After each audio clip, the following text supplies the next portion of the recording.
تو حضرت سعد بن نبی وقاص فرماتے ہیں کہ جب عیسائیوں کا مقابلہ کرنے کے لیے آیت مباہلہ نازل ہوئی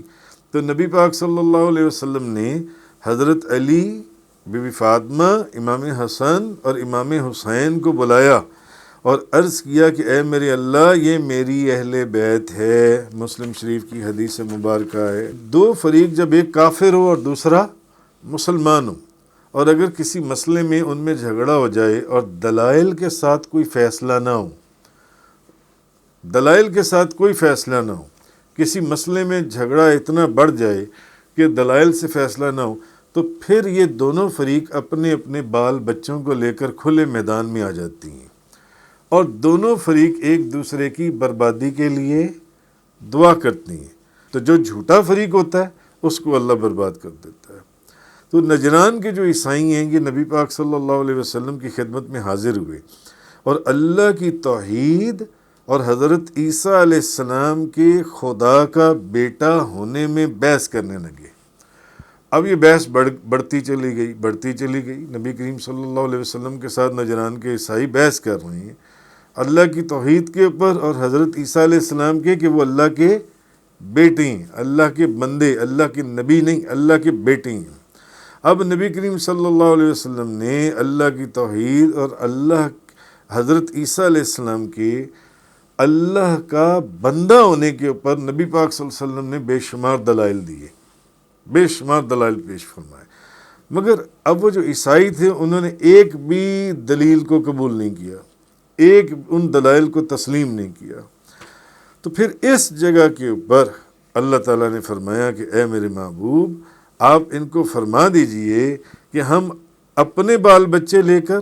کر آ جاتے ہیں، تم اپنے بال بچے لے کر آ جاؤ کسی میدان کے اندر، اور مباہلہ کرتے ہیں ایک دوسرے کی بربادی کے لیے دعا کرتے ہیں۔ تو جو فریق جھوٹا ہوتا ہے خدا اللہ اس کو برباد کر دیتا ہے۔ تو تم اپنے بچے لے کر کسی میدان میں آ جاؤ جن سے، تو پھر جو فریق جھوٹا ہوگا اللہ اس کو نیست و نابود کر دے گا، اللہ اس کو نیست و نابود کر دے گا۔ تو یہ چیز سورہ آل عمران کے اندر فَمَنْ حَاجَّكَ فِيهِ مِنْ بَعْدِ مَا جَاءَكَ مِنَ الْعِلْمِ فَقُلْ تَعَالَوْا نَدْعُ أَبْنَاءَنَا وَأَبْنَاءَكُمْ وَنِسَاءَنَا وَنِسَاءَكُمْ وَأَنفُسَنَا وَأَنفُسَكُمْ ثُمَّ نَبْتَهِلْ فَنَجْعَلْ لَعْنَةَ اللَّهِ عَلَى الْكَاذِبِينَ۔ محبوب، اے رسول مکرم، آپ کے پاس وحی آنے کے بعد بھی جو لوگ عیسیٰ علیہ السلام کے متعلق یہ جو بحث کر رہے ہیں نا کہ عیسیٰ علیہ السلام اللہ کے بندے نہیں ہیں، اللہ کے بیٹے ہیں، تو آپ ان سے کہیں کہ آ جاؤ، پھر تم اپنے بیٹوں کو بلا لو، ہم اپنے بیٹوں کو بلا لیتے ہیں، تم اپنے بیٹوں کو بلا لو،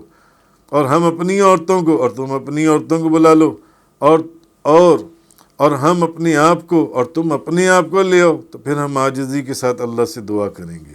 تو جھوٹوں پر اللہ کی لعنت ڈالیں گے، جھوٹوں پر اللہ کی لعنت ڈالیں۔ تو یہ آیے مبارکہ جو اس وقت یہ نازل، تو نبی پاک صلی اللہ علیہ وسلم نے دائیں انگلی حضرت حسن کو